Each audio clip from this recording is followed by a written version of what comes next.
Okay, now we're going to take a look at AdMob ads, the different types of ads there are, and how to set them up and how to register for them.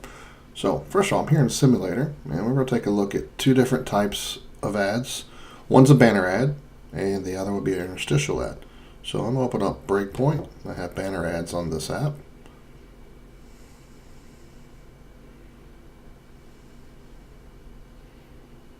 And it's loading up. Just give it a second.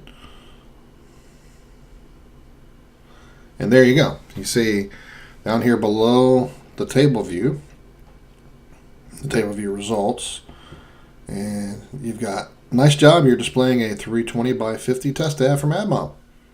Now let's see what happens if I change the search results. Okay, I'm clicking on the segmented controller. Now if there's no search results, it moves up. If there were search results, it moves down to where the last search result was. Okay, now that's an instance of a banner ad, and since it's a test ad, we can click it on and see what happens.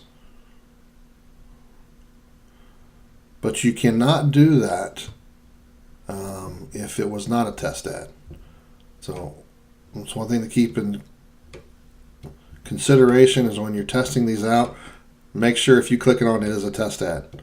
And there is ways to set up test ads, which I will show you a little bit later on in the course. Okay, so this tells you all about AdMob and how to promote things and make money and so on and so forth. Okay, now we're going to take a look at an interstitial ad.